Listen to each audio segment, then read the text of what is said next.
Alhamdulillahi Rabbil Alameen wassalatu wassalamu ala rasulihil ameen wa ala alihi wa ashabihi ajma'in amma ba'd. A'udhu billahi minash shaitanir rajim. Bismillahir rahmanir rahim. Wa lanabluwannakum bi shay'in min al-khawfi wal ju'i wa naqsin min al-amwali wal anfusi was samarat wa bashshiris sabirin. Sadaqallahu al-azim. అనంత కరుణామయుడు అపార కృపాశయుడు సర్వలోక నియామకుడు సర్వ సృష్టికర్త అయిన దైవానికి సమస్త స్తోత్రం తెలియజేసుకుంటూ, సోదర మహాశయుల, ఆధ్యాత్మిక ప్రియులారా, ప్రపంచంలో ఏదైనా ఒక కార్యాన్ని మనం అమలు చేయాలి అంటే దానికి ఒక సహజ సిద్ధమైన ఒక విధానం అనేది ఉంటుంది. ఉదాహరణకు ఒక పంట పండించాలి అంటే విత్తనం నాటాలి, నీరు పెట్టాలి, కాపలా ఉండాలి, సరైన సమయంలో పంట కోయాలి. ఇవన్నీ సహజ సిద్ధంగా ఈ కార్యక్రమాలన్నీ మనం చేసినప్పుడే పంట మన చేతికి వస్తుంది. అదేవిధంగా ఒక వ్యక్తి, ఒక అబ్బాయి కలెక్టర్ కావాలన్నా, ఇంజనీర్ కావాలన్నా కానీ స్కూల్ అడ్మిషన్ తీసుకోవాలి, ఫీజు కట్టాలి, పరీక్షలు రాయాలి. పరీక్ష రాసిన తర్వాతనే అతను ఉద్యోగానికి అర్హత పొందగలడు. అదేవిధంగా ఒక అమ్మాయిని వివాహం చేసుకున్న తర్వాత, దాంపత్య నియమాలు పాటించిన తర్వాత మాత్రమే సంతానం అనేది మనము ఊహించగలము. కానీ స్కూల్కు వెళ్లకుండానే డిగ్రీ రావాలి, ఉద్యోగం రావాలి, వివాహం చేసుకోకుండానే సంతానం కావాలి, పొలంలో విత్తనం వేయకుండానే పంట రావాలి అంటే అది సాధ్యమయ్యే విషయం కాదు. అందుకోసమే ఒక కండక్టర్ కావాలన్నా, కలెక్టర్ కావాలన్నా ఆ స్థాయి మేరకు అతను కృషి చేయవలసి ఉంటుంది. అదేవిధంగా దైవ మార్గంలో కూడా భక్తిపరులైన సజ్జనులైన మహానుభావులు ఎవరైతే ఉన్నారో, ఈరోజు మేము వారిని ప్రవక్తులుగా, ఋషులుగా, మహానుభావులుగా జ్ఞాపకం చేస్తున్నాము, కీర్తిస్తున్నాము. వారిలో మరీ ముఖ్యంగా ఇబ్రాహీం అలైహిస్సలాం గారు, మహనీయ ఇస్మాయిల్ అలైహిస్సలాం గారు, అదేవిధంగా మాతృశ్రీ బీవి హాజిరా అలైహిస్సలాం గారు. మరి సోదర మహాశయుల, దేవుని ఆజ్ఞ మేరకు అవసరమైనప్పుడు ఆయన తన కుటుంబాన్ని త్యాగం చేయడం జరిగింది.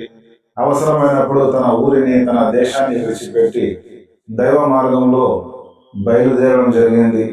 అదేవిధంగా దేవుని ఆజ్ఞ మేరకు పాలు త్రాగి పిల్లవాడిని, యవ్వనంలో ఉన్న భార్యను అడవిలో విడిచిపెట్టి రావడం జరిగింది.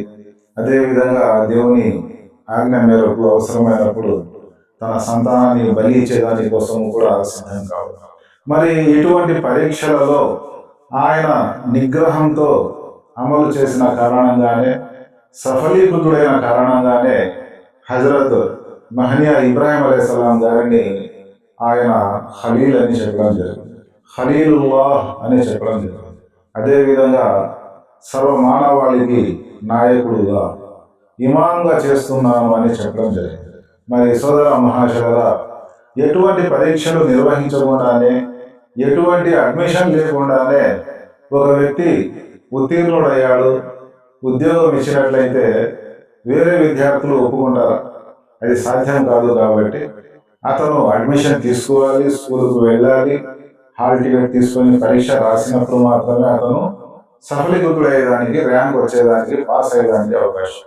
అదేవిధంగా మహనీయులైన ఇబ్రాహీం అలైహిస్సలాం కానీ, ఇస్మాయిల్ జబీహుల్లా కానీ దేవుని ఆజ్ఞ అయినప్పుడు తండ్రి చేతులతో బలి అయ్యేదానికి ఆయన సిద్ధమైనప్పుడు, ఆయన బలి చేయబడినప్పటికీ జబీహుల్లా అనే బిరుదు పొందడం జరిగింది. అంటే ఆ విధంగా తన జీవితాన్ని, తన ప్రాణాన్ని త్యాగం చేసేదాని కోసం సిద్ధమయ్యాడు. కాబట్టి ప్రళయకాలం వరకు తండ్రి ఖలీలుల్లాగా, తనయుడు జబీహుల్లాగా కీర్తించబడడం జరిగింది. అదేవిధంగా స్త్రీలలో ప్రవక్తలు లేకపోయినప్పటికీ మహనీయ ఇబ్రాహీం అలైహిస్సలాం గారి యొక్క భార్య అయినటువంటి బీవి హాజిరా ఏదైతే దేవుని యొక్క పరీక్షలో నిలకడతో, స్థిర చిత్తంతో, దైవ విధేయతలో ఏ విధంగా అయితే ఆమె సఫలీకృతులు కావడం జరిగిందో, ప్రళయకాలం వరకు ఈ కుటుంబాన్ని, ఈ భర్తను, భార్యను, సంతానాన్ని గుర్తు చేసుకునే విధంగా ప్రళయకాలం వరకు హజ్, ఈద్ జుహా, బక్రీద్ ఏదైతే జరుగుతుందో ఈ ముగ్గురిని ఆదర్శంగా తీసుకోవడం జరుగుతుంది. మరి సోదర మహాశయుల, ఈనాడు మనము కూడా ఎన్నో పరీక్షల్లో పాల్గొంటూ ఉన్నాము. మన ఉత్తీర్ణత ఏ విధంగా ఉంది?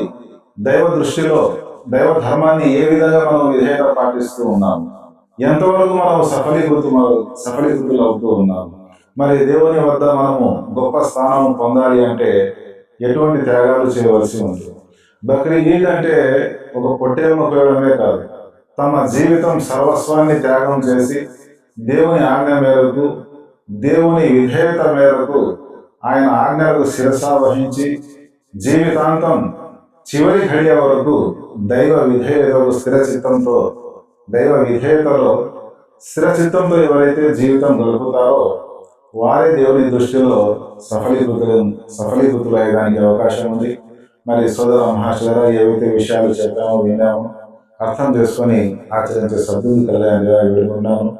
వీడియో నచ్చినట్లయితే సబ్స్క్రైబ్ చేయండి, బంధుమిత్రులకు షేర్ చేయండి. అస్సలాము అలైకుం వరహమతుల్లాహి వబరకాతుహు.